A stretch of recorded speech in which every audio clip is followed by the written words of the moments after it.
What research are you working on at the moment? I'm currently doing studies mainly on the reversal of new anticoagulants in situations with major bleeding. So we just finished a study with activated prothrombin complex concentrate for dabigatran, and we're still in the process of a study with regular prothrombin complex concentrate for patients on apixaban or rivaroxaban with major bleeding. We're also looking at other aspects of the new anticoagulants. Regarding cancer-related thrombosis, are these drugs currently being investigated for use in these patients? Yeah, that's correct. So there was a study with edoxaban versus dalteparin in acute venous thromboembolism in patients with cancer that recently finished recruiting, but they have to be followed for a year. So we will have to wait until the winter, probably until we will see the results of that. And there is another study called Caravaggio with apixaban and also versus low molecular weight heparin.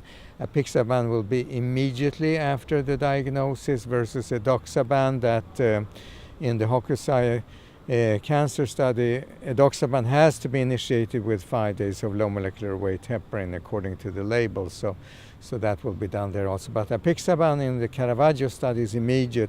So that will answer our question if the new anticoagulants are as effective as low molecular weight heparin.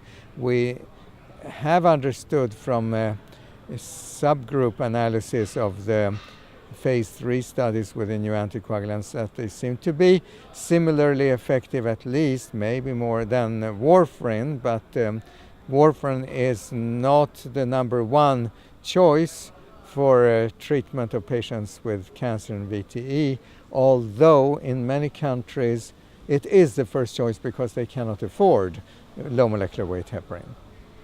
As a prominent member of the ISTH, you have a broad view of what's happening internationally. How do treatment strategies differ in different regions of the world? And has the global economic crisis had any effect on this? Yes, it's quite different, and it's not continent dependent necessarily, but it could differ from country to country in the same on the same continent, and that can be if there is a national drug insurance and if they have agreed to cover certain drugs. So it's very hard to generalize, but yes, in some countries patients can get low molecular weight heparin. In some countries it's on certain conditions only that they can get low molecular weight heparin covered. Even in Canada, which is a rather wealthy country, so it's covered only for patients who are 65 or over.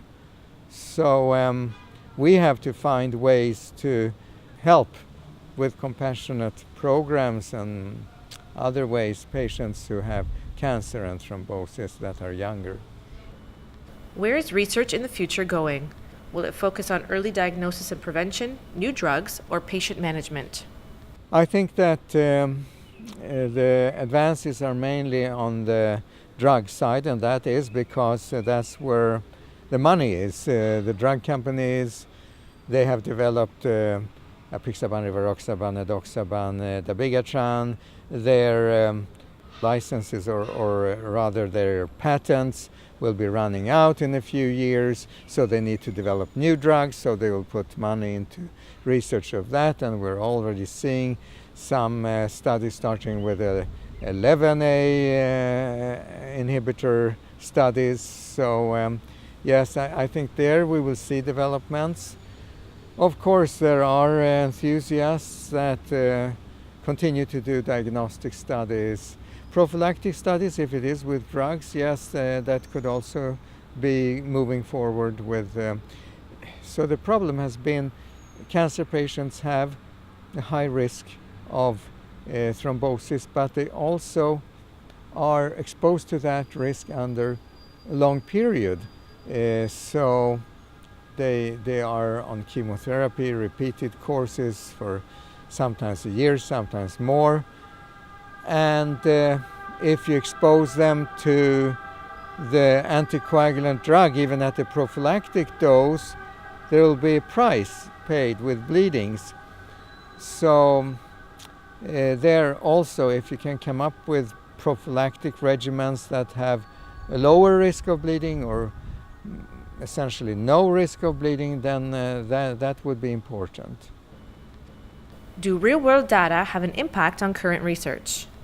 I think those real-world or clinical practice studies, because maybe the randomized clinical trials are not an unreal world, but we will need those because often either patients with cancer are not included in the randomized clinical trials, or they are very selected, the ones that are healthier, that are not on intensive chemotherapy or are not in a randomized trial with a chemotherapeutic or a cancer drug. So the observational studies will have more of those patients. We will see more and more data. So far we have only seen observational studies really on venous thromboembolism with rivaroxaban, but I know that there are registries and observational cohort studies going on that will include patients with apixaban treatment, doxaban, dabigatran. So we will learn more definitely about that. I think it is very, very important in this field.